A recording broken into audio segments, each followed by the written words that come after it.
ৰাজ্যিক কৰ্কট প্ৰতিষ্ঠানৰ হঠকাৰী সিদ্ধান্ত হঠাৎ অধিক বৃদ্ধি কৰা হ'ল চিকিৎসা সেৱাৰ মাচুল ৰাজ্যিক কৰ্কট প্ৰতিষ্ঠানৰ হঠকাৰী সিদ্ধান্ত আমি কিছু গ্ৰাফিক্স প্লেটৰ সহায়ত জনাম হঠাৎ অধিক বৃদ্ধি কৰা হ'ল চিকিৎসা সেৱাৰ মাচুল হঠাৎ বৃদ্ধি কৰা মাচুলক লৈ হাহাকাৰ ৰোগীৰ পৰিয়ালৰ মাজত পূৰ্বে জেনেৰেল বেডৰ মাচুল আছিল 200 টকা বৃদ্ধি হ'ল 1500 টকালৈ শেয়াৰিং কেবিনৰ মাচুল 2000 টকাৰ পৰিৱৰ্তে বৃদ্ধি হ'ল 3000 টকালৈ আৰু ইফালে সিঙ্গল কেবিনৰ মাচুল 3000 টকাৰ পৰা বৃদ্ধি হ'ল 4500 টকালৈ আইচিউৰ দৈনিক মাচুল 1500 টকাৰ পৰা বৃদ্ধি হ'ল 4000 টকালৈ পূৰ্বে নামভৰ্তিৰ মাচুল আছিল 100 টকা আৰু বৃদ্ধি হ'ল 360 টকালৈ কৌশলেৰে বৃদ্ধি কৰা হ'ল নামভৰ্তিৰ মাচুল বৰ্তমান নামভৰ্তিৰ লগত সংযুক্ত কৰা হ'ল চিকিৎসকৰ মাচুল কৰ্কট ৰোগীসকলে চিকিৎসালয়ত বিনামূলীয়াকৈ নাপাব অধিক ব্যয়বহুল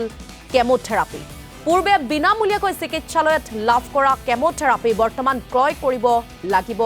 ৰোগীয়ে যি কেমোথেৰাপিৰ মূল্য 50,000ৰো অধিক হ'ব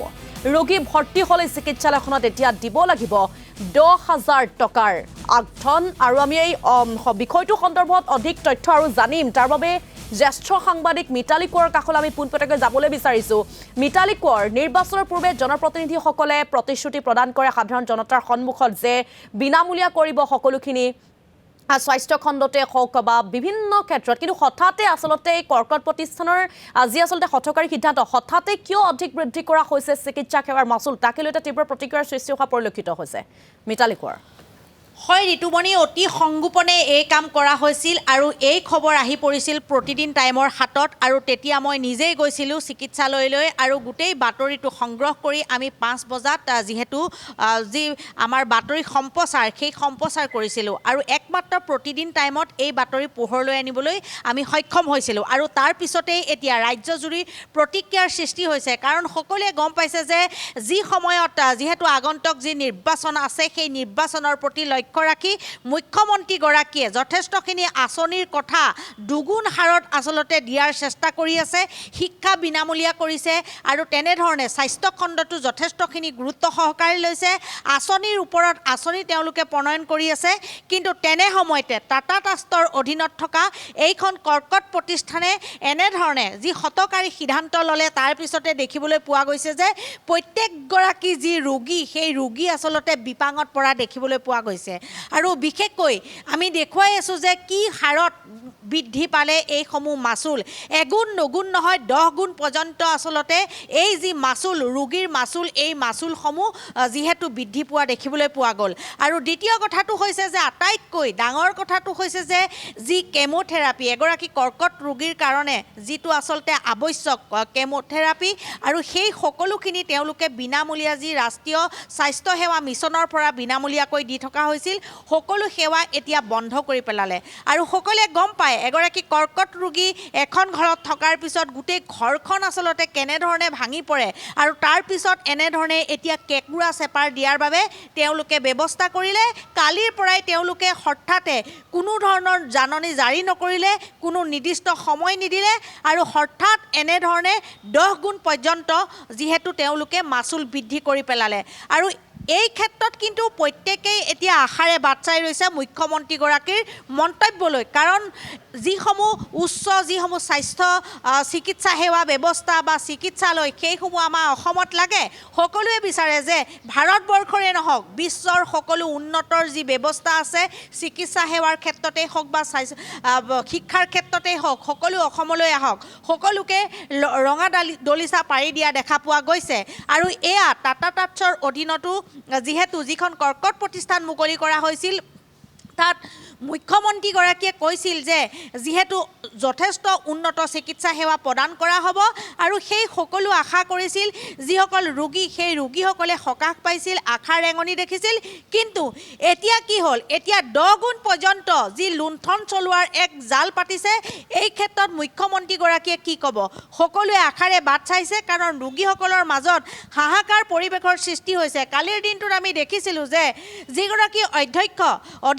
অধীক্ষক চিকিৎসকগৰাকীয়ে ইতিমধ্যে এই ক্ষেত্ৰত মন্তব্য দিছে আৰু আমি যেতিয়া সেই ঠাইত বহি আছিলোঁ যেতিয়া এটা জেনেৰেল কেবিন 1500 পৰ্যন্ত বাঢ়ি গ'ল 200 টকাৰ পৰা বা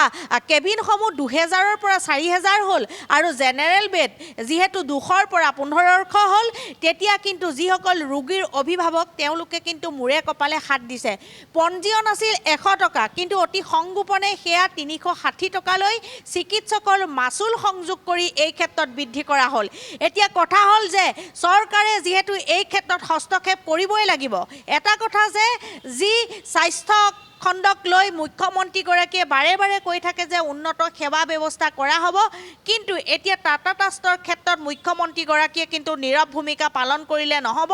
কাৰণ কৰ্কট ৰোগীক কেঁকুৰা চেপা দিয়াৰ অধিকাৰ কাৰোৰে নাই কাৰণ চিকিৎসাৰ ক্ষেত্ৰত যিসমূহ উন্নত ৰাজ্য আছে সেইসমূহে বিভিন্ন সুবিধা গ্ৰহণ কৰিছে কিন্তু আমাৰ অসমত এই ক্ষেত্ৰত কেৱল আঁচনিসমূহ দি মহিলাসকলক 1200 টকা 1500 টকা দিলে নহ'ব তাৰ বিপৰীতে কিন্তু দেখিবলৈ পোৱা গৈছে যে এতিয়া বিশেষকৈ এইসমূহ আঁচনি দিছে হয় 1200-1500 টকা দিলে নহ'ব স্বাস্থ্যৰ ক্ষেত্ৰত গুৰুত্ব দিব লাগিব আৰু বিশেষকৈ কৰ্কট ৰোগীক অধিক চেপা দি এনেধৰণে কিন্তু অধিক মাচুল লোৱাটো যথেষ্টখিনি গৰিহণাৰ যোগ্য প্ৰত্যেকগৰাকী লোকে গৰিহণা দিব বিভিন্ন ধৰণৰ প্ৰতিক্ৰিয়াৰ সৃষ্টি হৈছে এই ক্ষেত্ৰত কালিৰ দিনটোত যি টাটা ট্ৰাষ্টৰ অধীনৰ যিসকল ইয়াত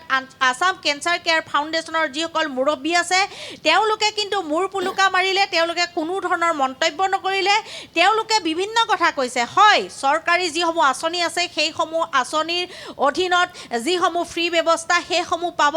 কিন্তু দৰিদ্ৰ সীমাৰ যিসকল লোক আছে একেবাৰে যিসকলৰ কাৰ্ড আছে সেইসকলে পাব কিন্তু সেইসকলেও কিন্তু কেবিনৰ খৰচ বহন কৰিব লাগিব গতিকে এই ক্ষেত্ৰত সকলোৱে গুৰুত্ব দিব লাগিব বিশেষকৈ মুখ্যমন্ত্ৰীগৰাকীয়ে এই ক্ষেত্ৰত যদি হস্তক্ষেপ গ্ৰহণ নকৰে এই অনাগত সময়খিনিত কিন্তু নিৰ্বাচন আহি আছে কোনো মানুহে কিন্তু এই নিশ্চয়কৈ মিতালী ৰাজ্যিক কৰ্কট প্ৰতিষ্ঠানৰ এই যে হঠকাৰী সিদ্ধান্ত সেই সিদ্ধান্তৰ পাছতে আসলে প্ৰতিক্ৰিয়াৰ সৃষ্টি হৈছে কিয়নো হঠাৎ কোনেও গম নোপোৱাকৈ আসলতে কেনেদৰে চিকিৎসা সেৱাৰ মাচুল বৃদ্ধি পালে বা মুখ্যমন্ত্ৰী ডক্টৰ হিমন্ত বিশ্ব শৰ্মাই যিটো সময়ত কৈ থাকে স্বাস্থ্য খণ্ডৰ কথা স্বাস্থ্যমন্ত্ৰীয়ে যিটো সময়ত কৈ থাকে স্বাস্থ্য খণ্ডৰ কথা চিকিৎসা সেৱাৰ কথা সকলো লোককে বিনা দৰিদ্ৰ সীমাৰেখাৰ তলৰ লোকসকলক চিকিৎসা সেৱা বিনামূলীয়াকৈ দিয়া হ'ব কিন্তু তাৰ পৰিৱৰ্তে আসলতে কৰ্কট প্ৰতিষ্ঠানৰ হঠকাৰী সিদ্ধান্তৰ পাছতে প্ৰতিক্ৰিয়াৰ সৃষ্টি হৈছে মুখ্যমন্ত্ৰীগৰাকীয়ে এই বিষয়টো সন্দৰ্ভত গুৰুত্ব আৰোপ কৰিবনে বা ব্যৱস্থা গ্ৰহণ কৰিবনে তাকো লৈ এতিয়া ডাঙৰ প্ৰশ্ন উত্থাপন হৈছে এটা যেহেতু ষ্টেট কেঞ্চাৰ ইনষ্টিটিউটৰ অপাৰেশ্যনছ জানুৱাৰী 1 তাৰিখৰ পৰা এচিচিএফৰ হাতলৈ গৈছে তেওঁলোকে সেইখিনি ৰেট আমাৰ ষ্টেট কেঞ্চাৰ ইনষ্টিটিউটত অৰ্থাৎ ৰাজ্যিক কৰ্কট প্ৰতিষ্ঠানতো আনিবলৈ মানে বিবেচনা কৰিছিলে আৰু সেই মৰ্মে আমি পাইলট প্ৰজেক্ট হিচাপে আজিৰ পৰা ইনফেক্ট যোৱাকালিৰ পৰা আমি মানে সেইখিনি যোনবিলাক মাচুল আছিলে সেইখিনি অন্তৰ্ভুক্ত কৰিছোঁ আমি যোনখিনি ছাৰ্ভে কৰি পাইছোঁ আমাৰ ৰাজ্যিক কৰ্কট প্ৰতিষ্ঠানত 95% মানে পাৰ্চেণ্টেজমান মানুহে আমাৰ প্ৰাইম মিনিষ্টাৰ জন আৰোগ্য যোজনা বা মুখ্যমন্ত্ৰী জন আৰোগ্য যোজনা বা MMLSY পেচেণ্টে হয় তো সেইকাৰণে তেওঁলোকৰ ক্ষেত্ৰত একো এটা যে কিবা বেলেগ এটা চিটুৱেশ্যন হ'ব এনেকুৱা নহয় তেওঁলোকৰ কাৰণ পেকেজটো থাকে আৰু পেকেজটো আমি কেতিয়াও এক্সিড নকৰোঁ বাকী যোনখিনি 5% ৰোগী আহে তেওঁলোকে সাধাৰণতে নিজৰ পকেটৰ পৰাই গোটেই বস্তুখিনি দিব লাগে পইচাখিনি আৰু ইয়াৰ মাজত কিছুমান ৰোগী থাকে ধৰক এপ'ল' চেন্নাইৰ পৰা বা ককিলাবেন হস্পিটেল মুম্বাই বা যিকোনো ডাঙৰ এখন হস্পিটেল প্ৰতিষ্ঠানত বাহিৰত যায় তেওঁলোকে ঘূৰি আহি বাকীখিনি ট্ৰিটমেণ্ট কৰিব খোজে তো তেওঁলোকৰ ক্ষেত্ৰত যাৰ মানে PMJY নাই তেওঁলোকে আমাৰ নতুন এটা বৃদ্ধি কৰা গৈছে কিছুমান ক্ষেত্ৰত বৃদ্ধি হৈছে কিছুমান ক্ষেত্ৰত কমিছে তো সেইখিনি মাচুল তেওঁলোকেহে দিব লাগিব আৰু কেমোৰ ক্ষেত্ৰত আগতে বিনামূলীয়া আছিলে বুলি কৈছে এতিয়াৰ পৰা ফিজ দিব লাগিব বুলি কৈছে বা কিনিব লাগিব বুলি কৈছে বহুত ব্যয়বহুল হ'ব অসুবিধাৰ হয়তো সেই ৰোগীসকল হ'ব নিশ্চয়কৈ আমাৰ আগতে কি আছিলে নেশ্যনেল হেল্থ মিছনে আমাক বা Assam medical supplies corporation limited MSL to NHMৰে পাৰ্ট তেওঁলোকে আমাক বহুতখিনি এই কৰ্কট ৰোগীৰ যোনবিলাক কেমো মেডিচিন থাকে কেমোথেৰাপি বেছিভাগ দিছিলেই তো সেইকাৰণে আমাৰ এটা সদায় পেচেণ্টক দিবলৈ আমি সক্ষম হৈছিলোঁ যে উচিত যোনটো কেমো দিব লাগে দিব পাৰিছিলোঁ এতিয়া আমাৰ যোনবিলাক PMJY কাৰ্ডত থাকে সেইখিনি পেচেণ্টে একো কিনিব নালাগে সেইখিনি পেকেজত আহিয়ে যাব আৰু যোনবিলাক SGL EDLত তাৰমানে আমাৰ স্পেচিয়েল ষ্টেটৰ ড্ৰাগ লিষ্ট থাকে আৰু এচেঞ্চিয়েল ড্ৰাগ লিষ্ট সেইখিনি দৰৱ আমি আকৌ লিখিছোঁ চৰকাৰক যদি আমাক দিয়ে তেতিয়াহ'লে ৰাইজৰ অলপমান সুবিধা হ'ব নহ'লে যোনবিলাক ৰোগীয়ে মানে প্ৰাইভেট পেচেণ্ট হিচাপে আহে তেওঁলোকে কিনিব লাগিব বা যোনবিলাক ইঞ্চুৰেঞ্চ পেচেণ্ট হ'ব মানে নন PMJY যেনেকৈ ষ্টাৰ হেল্থে হওক বা আৰ্গো HDFC তেওঁলোকৰতো আৰু সেইবিলাক কেছলেছে হৈ যাব আৰু